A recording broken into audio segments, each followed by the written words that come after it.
અમદાવાદના પોશ વિસ્તારમાં રહેતી અને જાણીતી કોલેજમાં પ્રોફેસર તરીકે ફરજ બજાવતી સંગીતાની વાત છે. 35 વર્ષીય સંગીતા તેના પતિ અને એક દીકરી સાથે રહે છે. તેમના પતિ બિઝનેસમેન છે. સંગીતાનો સ્વભાવ ખૂબ સુંદર છે અને સાથે સાથે તે પરિવાર તથા ઘરના તમામ જવાબદારી પણ ખૂબ સારી રીતે નિભાવે છે. સંગીતા પ્રોફેસર હોવાથી સાથે સાથે હેલ્થનો પણ ખૂબ ધ્યાન રાખે છે, જેથી તે વહેલી સવારના 5 વાગ્યે ઉઠીને નિત્યક્રમ મુજબ કસરત યોગ કરે છે. ત્યારબાદ પતિ સાથે સવારમાં ચા નાસ્તો કરી દિવસની શરૂઆત કરે છે.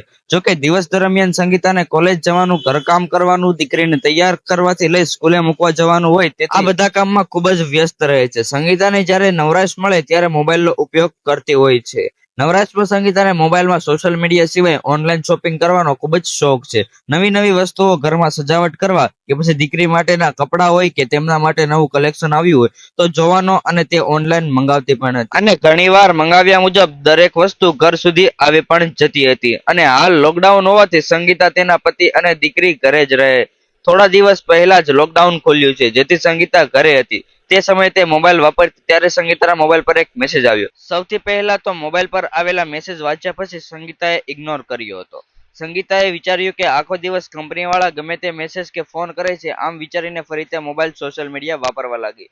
જોકે થોડી વાર પછી ફરી એક મેસેજ આવતા સંગીતાએ ફરી એકવાર મેસેજ વાંચ્યો તો મેસેજમાં કહ્યું હતું કે તમારા પેટીએમ કેવાયસી 24 કલાકમાં અપડેટ નહીં કરાવો તો એકાઉન્ટ બ્લોક થઈ જશે. આ કેવાયસી અપડેટની કાર્યવાહી પૂરી કરવા માટેનો મેસેજ હતો. સંગીતાએ પેટીએમ બંધ થઈ જશે એમ માની તેના પર આવેલા મેસેજ વાળા નંબર પર કોલ કર્યો હતો. સુમિત નામના યુવકે કોલ ઉપાડ્યો. સુમિતને સંગીતાને કહ્યું કે હું પેટીએમ માંથી વાત કરું છું, બોલો, હું તમને શું મદદ કરી શકું? સંગીતાએ તેને વાત કરી કે પેટીએમ અપડેટ કરવાનો મેસેજ આવ્યો છે. સુમિતે કહ્યું કે હા, તમે પેટીએમ અપડેટ કર્યું નથી. જો તમે અપડેટ નહીં કરો તો તમારું પેટીએમ 24 કલાકમાં બ્લોક થઈ જશે. સુમિતે સંગીતાને વિશ્વાસમાં લેવા કહ્યું કે તમને વિશ્વાસ ન આવતો હોય તો હું નંબર આપું, તે ઓફિસમાં તમે વાત કરી લો.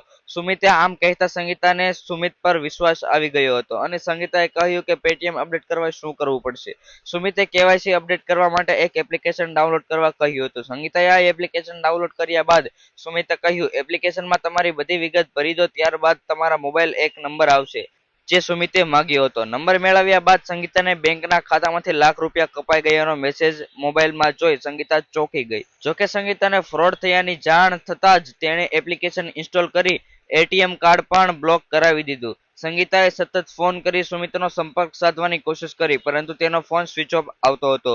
ત્યારબાદ સંગીતાએ તેના પતિને જાણ કર્યા બાદ પોલીસ સ્ટેશનમાં ફરિયાદ કરી હતી. ઓનલાઈન ફ્રોડના કિસ્સા દિવસે ને દિવસે વધી રહ્યા છે, જેમાં માત્ર પ્રોફેસર જ નહીં, ઘણા બધા લોકો આવા લોકોની જાળમાં ફસાઈ જાય છે. ઘણા લોકો ફરિયાદ કરે છે, ઘણા ફરિયાદ નથી કરતા, કારણ કે પોલીસના ધક્કા કોણ ખાય. ઘણા એવા હોય છે જે શરમમાં મર્યા પણ ફરિયાદ નથી કરતા, પરંતુ આવા કોલ કે મેસેજ આવે તો સતેજ રહેજો, જેથી આવા લોકોની જાળમાં ફસાતા બચી શકાય. જો તમારા મોબાઈલમાં આવા મેસેજ કે ફોન આવે તો ચેતી જજો.